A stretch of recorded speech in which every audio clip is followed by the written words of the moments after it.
Një nga ditët e panejirit, më del përpara, më shfaqet përpara një zotëni trup gjatë, shtat lartë, dhe mua më duk fytyrë familjare, mi po më desh një 2 sekonda që të ftilosha, derisa kuptova që përballë meje ishte profesori im i viteve të universitetit Betim Çiço, të cilin e kam këtu në studio. Shumë faleminderit që jeni. Kënaqësia është e imja. Me thënë të drejtën, dikur kemi qenë në një pozicion tjetër, në vitin 81, në dhjetorin e 81-shit, ku ju ishit si student dhe ishit përpara meje në provim. Sot jemi në një pozitë tjetër. Ju kam ndjekur në vazhdimsi në gjithë emisionet tuaja dhe sigurisht një profesor pavarësisht se ju më nuk jeni në atë profesion që për cilën mbaruar shkollën, por pa diskutime ju ka dhënë një mënyrë arsyetimi dhe një mënyrë vlerësimi që unë e kam ndjerë në të gjitha emisionet tuaja. Dhe sinqerisht, jam shumë i kënaqur me të gjithë mënyrat e të sjelljurit, të analizave, të gjithë elementet e tjerë që ju në shumicën e emisioneve keni paraqitur veten tuaj. Unë ju falenderoj shumë edhe unë jam shumë i nderuar që për herë të parë në jetën time, se kam përshtypjen që është herë e parë, unë kam në një studio dhe bëj një bisedë televizive me një nga profesorët e mi. Nuk mendohet herë tjetër. Jam i sigurt që është herë e parë. Profesor Betim Çiço ka qenë gjatë gjithë kohës profesor, vazhdon të jetë profesor edhe sot e kësaj dite, ka pas shumë eksperiencë, ka punuar fillimisht në Institutin e Fizikës Bërthamore, apo jo? Po. Dhe duke punuar atje ka dhënë mësim si pedagog i jashtëm në Universitetin e Tiranës, pastaj mbas viteve 90 ka pas eksperjenca edhe në vende të tjera të botës shqiptare, me sa diu në Prishtinë dhe në Tetov. Keni një ide të mirë mbi botën shqiptare, ëh? Po, pak a shumë, sidomos pjesën e arsimit dhe të akademisë dhe të shkencës, jam i përditësuar me edhe në pjesën e Prishtinës dhe të Kosovës, edhe në pjesën e shqiptare sot në Maqedoninë e Veriut. Jo, esencialisht, ka ndonjë ndryshim midis studentëve në Tiranë edhe në Shqipëri, edhe studentëve në Prishtinë edhe në Tetov? Si punë vetë, jam me origjinë librane dhe kam disa elementë të ardhura, s'ka rëndësi, kam disa elementë të ardhur që pak a shumë, së mos atë pjesën e zonës, dhe kam pas amanet nga prindët, edhe nga gjaja ime dhe nga halla, që kur t'i bëj mundësia për të dhënë një kontribut, në familja ime ka në 14 në Tiranë, në zonën e shqiptare të Maqedonisë Veriut. Dhe po t'i shofish, ne sa që kemi element për bashkët, kemi dhe disa diferenca. Base në mentalitet, base duke filluar që edhe nga mënyra, si e kemi kaluar jetën ne, ma një element shumë të thjesht, për shembull, gjatë periudhës së diktaturës deri në vitet 90, feja nuk ka ekzistuar në Shqipëri. Ndërsa në Kosovë dhe sidomos në Maqedoninë e Veriut tek shqiptarët, feja ka vazhduar në kushte normale. Sigurisht kjo jep disa elemente, në pamje të parë duket çfarë ndikimi ka. Ka disa elemente të cilët ndikojnë edhe tek familja, edhe tek trit dhe gjithë ambienti. Ndikojnë për mirë? Një element. Nuk po them as për mirë, as për keq, po disa mënyra sjellje që janë të ndryshme në momente të caktuara. Nuk kam qejf të prononcohem për mirë ose për keq. Ne kemi disa diferenca që sigurisht koha dhe ngadalë do t'i shuaj për të shkuar deri asaj që ne në mentalitet të parafrohemi shumë me njëri tjetrin, por nga pikpamja e aftësive intelektuale dhe e zgjuarësisë, mendoj se jemi afërsisht në të njëjtin rrafsh, në të njëjtat pozicione. Nëse do ju duhej të krijoni një grup të kërkimit shkencor, nuk e di, për të bërë kërkim shkencor në një drejtim të caktuar, do të ishit i prirur për të zgjedhur kërkues shkencor nga Shqipëria apo nga shqiptarët e tjerë? Vetë në term akademik, jemi jetë po patjetër, do flasim shumë thjesht, shumë qartë vetëm në anën akademike, asgjë tjetër, dhe kushdo që do ndjekin në televizion, se ju pa diskutim e keni fare të qartë këtë punë, do mendoj të shfaqet vetëm mendimet e mia, të pa influencuara nga asnjë gjë tjetër, në mënyrë shumë të thjeshtë, mbas një reflektimi të jetës time akademike prej më shumë se sa 40 vjetësh. Në qoftë se do më thonin zgjidhja, pa diskutim mund do zgjidhja edhe nga Shqipëria, edhe nga shqiptarët e Maqedonisë dhe nga shqiptarët e Kosovës, sepse me të tre grupet e studentëve, unë kam pas eksperiencët të shkëlqyera, si me student masteri, ashtu me student PhD-e. Pra, unë kam disa udhëheqjet PhD-s në Kosovë, student Kosovës, kam disa udhëheqjet PhD-s të përfunduara tashmë në Maqedoninë e Veriut, në zonën shqiptare, në zonën e Tetovës, në zonat e tjera, si dhe në Shqipëri.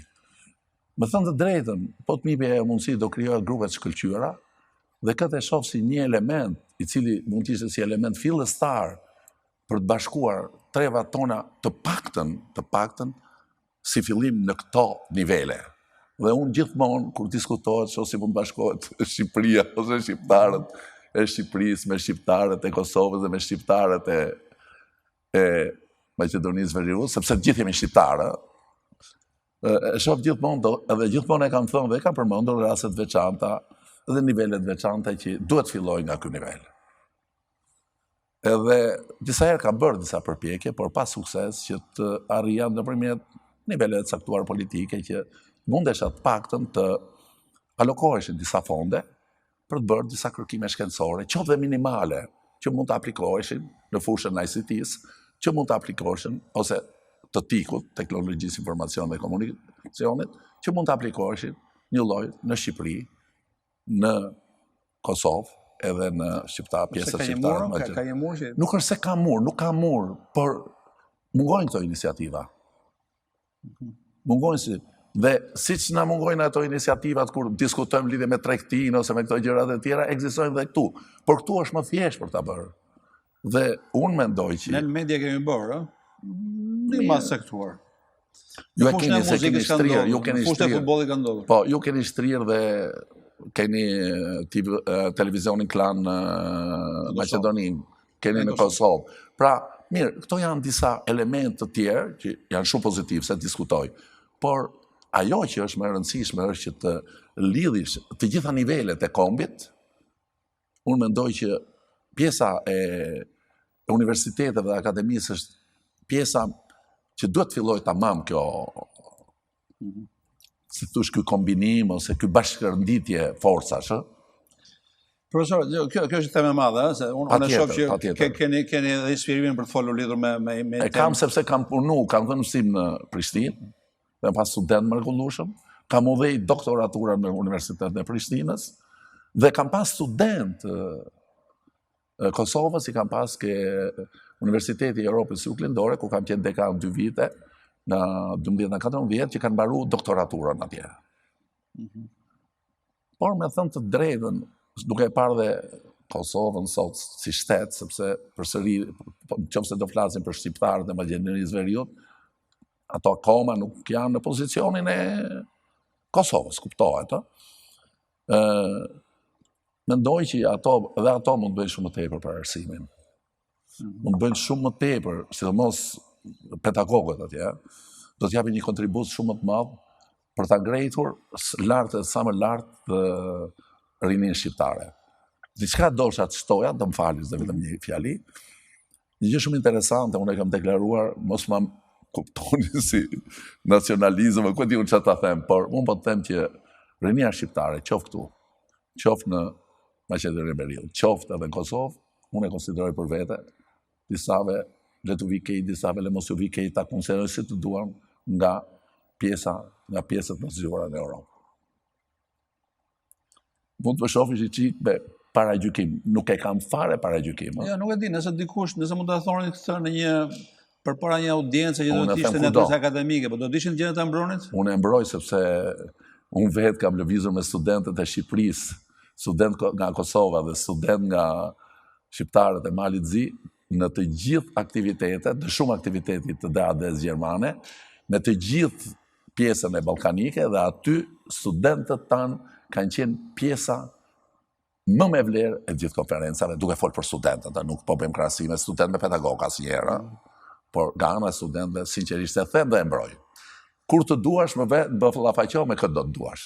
Dhe këtë e mbroj me fakte, jo me fjalë. Okej, në fakt unë sot dua të shfrytëzoj rastin që kam këtu për të folur për një temë tjetër. Mua më intrigon shumë edhe kjo, edhe kjo temë. Tema nuk e di, e sojit shqiptar tek i cili ju shihni një lloj geni. Fantastik. Okej, por kjo është një temë shumë e rëndësishme, shumë e madhe, por është një temë tjetër. Ne përmendëm kërkimin shkencor. Edhe unë dua të shfrytëzoj rastin që kam këtu një profesor doktor, edhe për të bërë një diskutim pak veçantë, që nuk para bëhet në studio televizive. Her pas here flitet për kërkimin shkencor.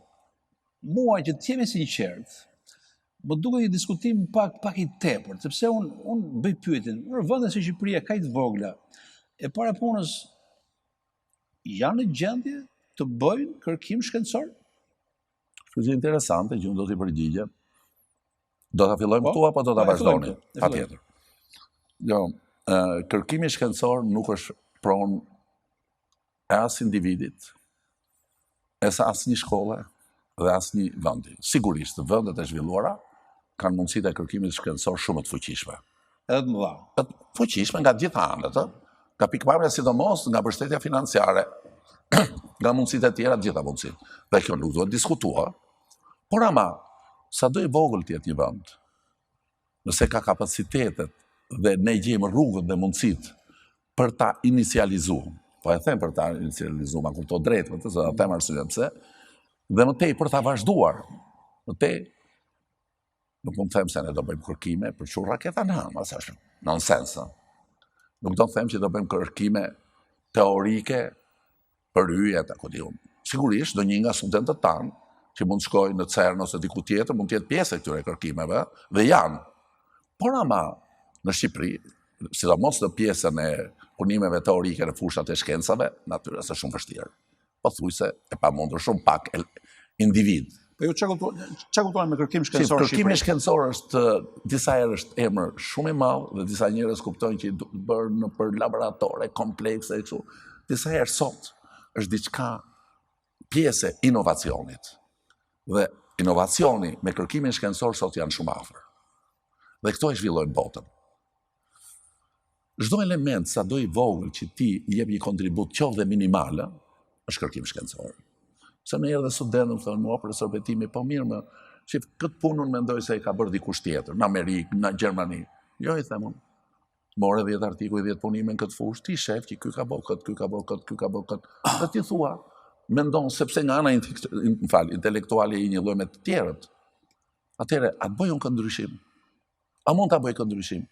Dhe nëse do fillosh të mendosh në këtë formë, ti je i bindur ti dhe kushdo, do filloni të bëni një kërkim qoftë dhe minimal, i cili s'dihet ku të çon. Po mirë, jo Tashti, po të duash e vazhdojmë ndryshe, po. Të niveli intelektual Jo, apo e të vazhdojmë përgatitjes ndryshe. shkencore. Më fal. Po laboratorët janë të rëndësishme. Sigurisht. Por laboratoret nuk duhen pa si laboratoret e disa periudhave më parashme. Sot në fushën e inxhinierisë kompjuterave dhe të IT-s, pajisjet sistemet i ke një lloj si gjithë botën. Këtë ja ka thënë një profesor gjerman, se kur kam qenë në Universitetin Politeknik të Tiranës, sjellja profesor nga Gjermania që i bënin mësim. Dhe i ka thënë, ju jeni si studentët e mi në Gjermani. Nuk keni asnjë ndryshim, bile mund të jeni edhe më të mirë se ata. Dhe po ju them diçka interesante, dhe më kjo është ngulitur, po ju them një gjë shumë interesante. Ju keni të njëjtat mjete këtu në këto laboratore siç kanë studentët e mi në Gjermani. Pra mos u tremni të hyni në fushën e sistemeve kompjuterike, të softuereve, një lloj si studentët në Gjermani. E me jetë shpiket bëhen Amerikas, në Gjermani apo bëhen Gjermani shpike? Në Gjermania, sidomos shif në përgjithësi këto zbulimet shkencore kanë dy lloj karakteresh, punojnë dy fusha, sot punon dhe privati, pjesa e bizneseve, sidomos, për shembull industria, benzin, Mercedesit, gjithë këto. A dikush i ka sistemet për testu softuere më të mira? I ka kompania benzin, Mercedes, dhe me ato punojnë dhe universitetet. Sigurisht, Amerika është në majë, por shkencë bëhet edhe në Angli, shkencë bëhet edhe në Francë, shkencë bëhet edhe në Gjermani, në gjitha bëhet, dhe në Itali. Dhe mos harro se ne kemi në Europë një nga qendrat më të mëdha kërkimore shkencore në fushën e fizikës, CERN-in, ku ka kapacitete fantastike nga të gjithë shtetet. Ka Gjermanë që ikin në Amerikë? Me kanë fjalë shkencëtar? Kjo është një pyetje interesante përsëri. Gjermanët kanë ikë në Amerikë, po nuk rrinë në Amerikë, pjesë e madhe të tyre. Sepse jeta në Amerikë është pak më ndryshe nga jeta në Europë. Në çfarë kuptimi, në herë është një shprehje që në Amerikë punohet dhe punohet. Ndërsa Gjermanët thonë, ne edhe duam punojmë, po duam bëjmë dhe jetë. Dhe Europa e ka këtë element i cik më pozitiv se Amerika. Kthehemi në Shqipëri. Po.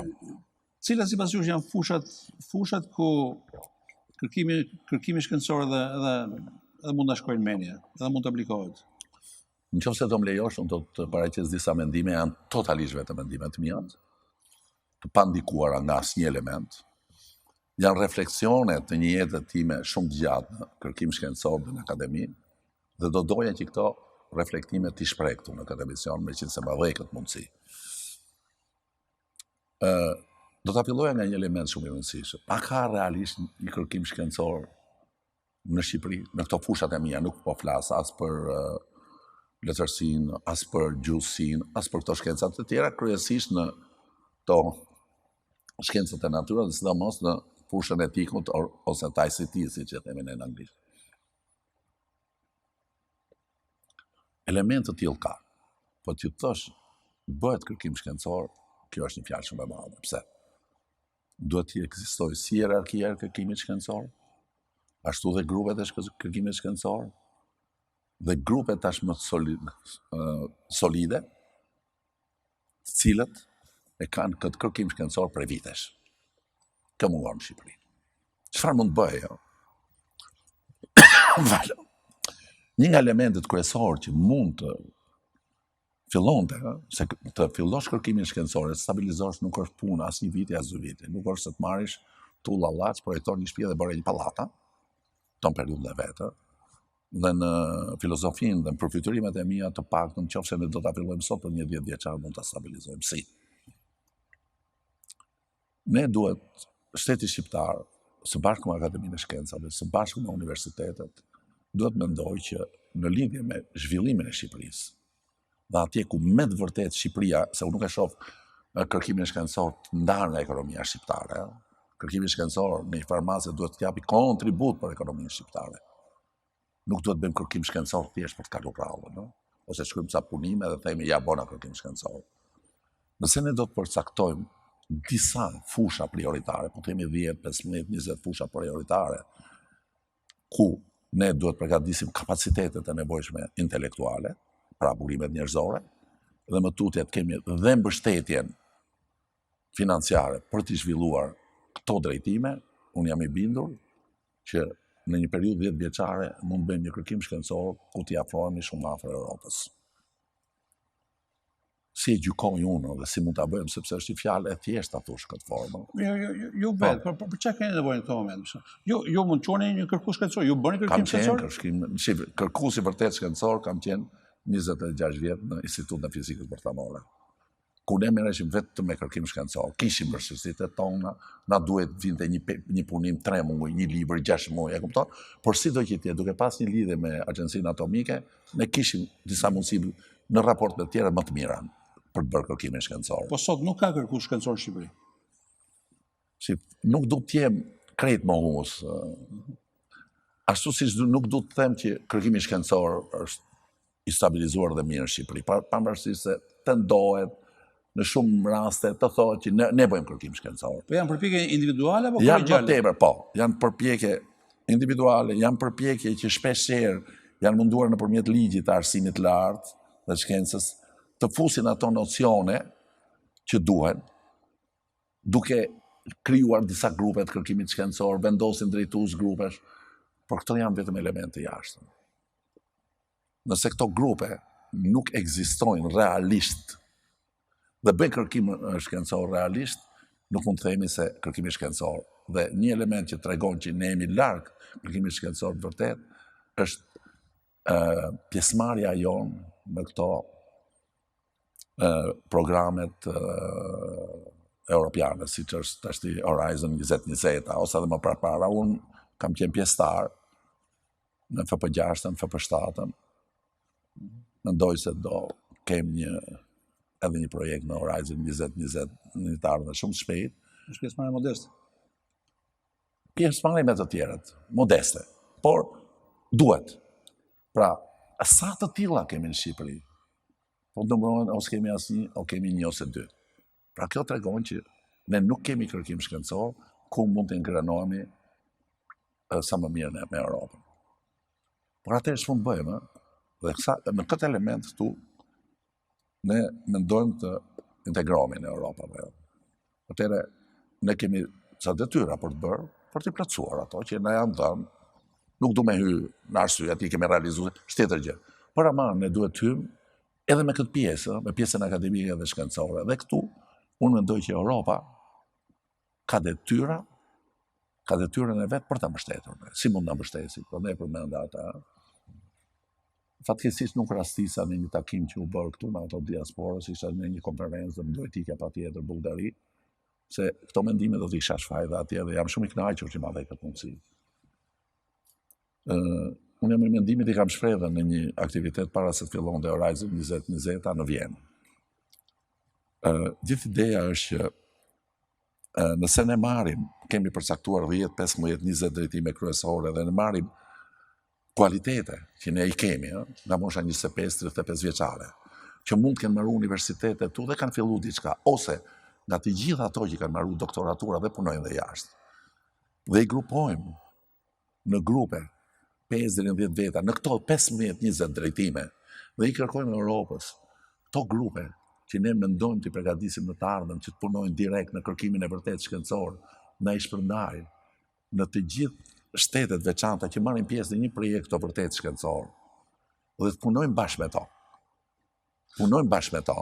Apo i bie që kërkimi shkencor bëhet jashtë, jo këtu. Një minutë, se këte du të ngrej, sigurisht, pa u përgatitur, ti do përsh një shkollë, para 24 se s'kemi pasur universitet tu.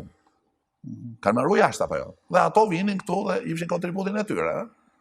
Dhe në kërkim shkencor në kështu jemi, kjo është vendimi im në filozofia, nuk po flasim në nivelet gjëra. Kështu që këto grupe ti shpërndashme një fushë është dhe ato të shkojnë atë që të punojnë me ato. Dhe nëse ato punojnë 4-5 vite me ato, duke mbështetur nga Komuniteti Evropian. Të mbështetur që të vazhdojnë kërkimin shkencor dhe mos harrojmë një gjë edhe me pagesat, se do të them këtë si element shumë të rëndësishëm, dhe mas i 5 vjeçari, të gjithë këto grupe që sjellin Shqipëri. Dhe të paktën këto një 5 vjeçar të punojnë në mbikëqyrjen dhe mbështetjen po të Europës, dhe këtu tashmë të fillojnë të aplikojnë projektet i bazën e njohurive shkencore dhe eksperiencës shkencore që kanë marrë, duke përthithur grupe 5 dhe 10 veta, pra ky grup 5 vetësh ose 10 vetësh të tërheqin 5 apo 10 të tjerë, pas një periudhë 10 vjeçare të jesh i bindur që ne këtu kemi filluar një kërkim shkencor të vërtetë. Dikujt duhet si fantazi, nuk është fantazi. Dhe unë jam i gatshëm, kushdo të më thrasi për këtë punë, të jap kontributin tim, të jap mendimet e mia si mund ta realizojmë dhe si mund shkojmë drejt kësaj mënyre të stabilizimit të kërkimit shkencor në Shqipëri. Fjala është me sa kuptojnë, jo për të bërë shpike me cilat ti mund të imponosh gjithë botës, edhe të marrë çmimin Nobel. Jo, më nuk flasim për çmimin Nobel. Çmimin Nobel e kanë marrë edhe 2 shqiptarë, ai që shpiku Viagrën dhe ka qenë nga periferitë e fshatat e Tetovës. Okej, po kanë punuar në Amerikë. Mund me çmimin Nobel duke mos lëviz nga Shqipëria? Shif, unë nuk duhet të jem absolutisht të them që jo. Nuk e përjashtoni? Nuk e përjashtoni. Mbasi të kesh stabilizu një kërkim shkencor, unë nuk e përjashtoj. Nuk e përjashtoj sepse elementi bazë unë nuk e përjashtoj është pikërisht ajo që të thash. Kemi një rini fantastike, që unë student dhe kur u them nuk i ndaj në student, ndonjëherë profesorët e përdorin të këqij dhe të mirësier. Ka shumë pedagogë që janë kohë nga niveli student. Shif, ndonjëherë pedagog kanë drejt, ndonjëherë s'ka fare. Dhe unë i them studentëve, shihni, ju të gjithë që keni ardhur në inxhinieri kompjutere, nga pikpamja intelektuale jeni me intelekt mbi mesatarin. Ju dalloheni nga njëri tjetrin, se njëri punon më shumë, njëri më pak, tjetri bën diçka më shumë e me radhë. Ose dikush i ka mundësitë financiare dhe nuk punon, dikush është detyruar të punojë dhe të mësojë. Është jo shumë e thjeshtë, por ama, ju them këtë tjetër, nëse këtu në klasë tuaj ka nga ato të shkëlqyerit, ose rastet e veçanta, mos u merrni me to, se ato s'ka nevojë as për pedagogët. Sot, interneti dhe mundësitë e zhvillimit janë të pakufishme, dhe ato t'japin ty të bësh ato gjëra ty sa pret mendja. Shpesh herë ne ndeshim me studentë, thotë, profesor, sikur ta bëj këtë bëj edhe. Dhe ajo që është e rëndësishme, pedagogu nuk duhet trembet, nëse studenti i thotë, shik, unë dje ju më thatë këtë gjë, unë kështu i pregatit studentët, që ju jeni studentë. Ku ndryshoni nga nxënësit? Nxënësi është nxënës, hap gojen dhe mësuesi. Ja fut gjithë ushqimin, është do të thonë student, me studiu. Unë sot të më diçka, ti shkon në shtëpi, hap libra, shkon në internet dhe vjen nesër më thuaj që i profesor ju më tha këto gjëra. U flasim për gjëra bazike, por unë gjetë edhe këtë. Dhe duke gjetë gjitha këto, mendoj që pasi kjo dhe kjo mund të çojnë këtu, ose është një diferencë me atë që më tha. Pedagogu që nuk e pranon këtë, nuk është pedagog. Profesor, unë nuk se u thash përpara se të vini të studio që në biseda të tilla ka një armik, është koha që rrjedh. E di, fatkeqësisht. Edhe bisedat, unë jam i sigurt që ke shumë gjëra për të thënë. Shumë gjëra për të thënë. Po nuk e di, sikur të kërkoja vetëm një mesazh të fundit për cilët para se ta mbyllim. Çfarë do veçoja në lidhje me këtë temë? Në këtë temë do veçoja këtë gjë. I kemi rininë shqiptare, burimet njerëzore të afta për të hyrë në gjithë fushat e kërkimit shkencor. Që keni bindur në këtë pikë? Absolutisht. Absolutisht i bindur. Do kërkoja nëpërmjet këtij emisionit të hapen 2 rrjete sociale që mund t'i shërbejnë shumë mirë. Një rrjet social në lidhje me shkencën, një rrjet social mund ta bëni edhe ju, mund ta inicioni për akademinë, ku thjesht asnjë mos shpreh mendime politike në lidhje me këtë gjëra, se as shkenca, as arsimi nuk është pronë as e partive, as njeriu, individëve. Është pronë vetëm e kombit shqiptar. Dhe me shkencë dhe me arsim ne duhet t'i shërbejmë rinisë shqiptare e kombit shqiptar. Se kjo është e ardhmja, unë këtë i them studentëve. Dhe nga ana tjetër duhet të jap dhe një mesazh me 2-3 elementë që duhet i shtroj këtu, po e kemi kohën që nga ana e qeverisë duhet realizuar. Duhet zgjidhur më drejt pjesa e mbështetjes kërkimit shkencor. Duhet zgjidhur më drejt, është një temë që duhet diskutuar gjatë, nuk bëhet me... Por duke mos sjellur vetëm individ nga diku qoftë nga Anglia, por këtu kemi forca shumë të mira, të cilët mund t'japin mendim dhe mund ta iniciojnë dhe ta fillojnë kërkimin shkencor ashtu siç duhet. Dhe për këtë përsëri jam i bindur, Por është një element i tretë që unë do ta ngreja në këtë moment, duke i mbështetur të gjithë elementët, nuk po flasim politikisht prapë, për grevën e studentëve, dhe po të kisha qenë në atë kohë në universitet të publik, studentët do të thoya edhe diçka. Ngreni edhe një problem shumë të rëndësishëm. Rrogën e pedagogët. Do të thoya vetëm një gjë. Në Prishtinë, rroga e një pedagogut është minimalisht 2 fishi i rrogës pedagogut tu për të njëjtën kategori. Dhe nëse do bënim një analizë, do të kuptohej shumë drejt. Se nëse një pedagog, qoftë dhe i ri, që fillon jetën e tij, nuk ka mundësi të marrë një shtëpi me qira, të ushqehet, dhe më tutje të ketë mundësi të marrë një kredi dhe të bëjë një shtëpi për 10 ose 20 vjet, e kuptoni se çfarë kontributi mund të japi ai në shkencë dhe në mësimdhënie. Po ma lejohet do të them, ne të dy e njohim mirë ç'është shiftimi kundër, negativ dhe pozitiv. Vepron në shoqëri, mos kujto se dhe sa të aftë jemi ne, specialistët e fushave, shkencave politike dhe sociale janë që të parashikojnë gjërat. A na lejohet ne si inxhinier të bëjmë një sistem të paqëndrueshëm? Produkti jonë mund të jetë produkt? Asnjëherë. A na lejohet ne që masi të marrim ndërtimin e një shtëpie, ajo shtëpi të rrëzohet ose të fillojë të tundet dhe shkaktoj panik? A na lejohet ne që të projektojmë një kompjuter dhe nesër ai kompjuter të fillojë të bëjë numra dhe ti thu, ç'është ky? Kështu do të veprojë dhe politika dhe pjesa sociale. Duhet të kemë parasysh që kur bëjnë diçka, parashikojnë dhe çfarë masash duhet marrin për të stabilizuar sistemin. Që ti mund veprosh si të duash, Po mos harro, qenia njerëzore do mundohet minimalisht të bëjë jetën normale të tij dhe minimalisht të mbështesi familjen e tij. Më kujtove sepse pata të ftuarin e parë Luan Ramën edhe të dytën Gjergj Bojaxhiun, me ta folëm përveç tjera është edhe lidhur me reformën drejtësi. Dhe në momentin që po flisit në reformën drejtësi, po e përfitroja si pajisje, kupton? Që në fund fare do duhet funksiononte. Po. Por nuk ka funksionuar, kështu Po që pra, nuk ka sepse qenë inxhinier ata do them zot. unë nuk e di, domethënë nuk do me pra nëse s'ka funksionuar, kush janë? Sepse kur nisin me bërë një reformë, ato duhet marrin parasysh atë që e quajmë në çiftim kundër negativ, çfarë masash duhet marrin që ta stabilizojnë daljen, outputin që i themin në anglisht. Kjo është e domosdoshme, ëh. Shif, ki parasysh një gjë, ne sot flasim për e-learning, machine learning, flasim për deep learning, algoritëm, a di çfarë janë? Nuk janë gjë tjetër, vetëm ato që ne në trurin ton i kemi dhe i përpunojmë. Dhe ne mundohemi pajisjeve, pa jetë t'ja japim këtë aftësi. Dhe t'i stabilizojmë. Kur vjen puna, në ato që ne i kemi direkt lidhura me jetën tonë, politika, gjithë elementet tjera, që nuk mundohen ta stabilizojnë sistemin. Më kupton? Një ide shumë interesante, profesor. Vjen mirë që po e mbyllim me ide të tillë. Më pëlqeu shumë lidhja. Do të them një shprehje Napoleonit, është shumë e fortë që ka lidhje me një gjë shumë interesante. I thon Napoleonit që nuk po shkojnë ushqimet tek ushtria. Pse i thot? Do të tregoni sa i kanë rrogat ato njerëzit. Kaq, thon mos, 2 fishoj janë. Ja 2 fishon, sa po shkojnë 90-92%. Rrejtja edhe pak. Sa po shkojnë gati vetëm 2-3%.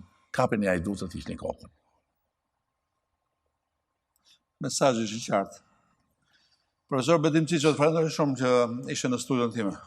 Që kënaqësia ime dhe pres një rast të dytë të bëjmë një bisedë mbas edhe më të gjatë, qoftë edhe të organizosh edhe një tabelin për shkëmbim mendimesh, në këtë formë, jo.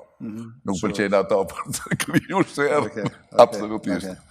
Shumë faleminderit, që kënaqësi e madhe, që u takuam, bëm një bisedë me studentit tim sot gazetar me shumë vlera për mua, dhe që arrita të shpret paktën minimumin e disa reflektimeve të jetës time.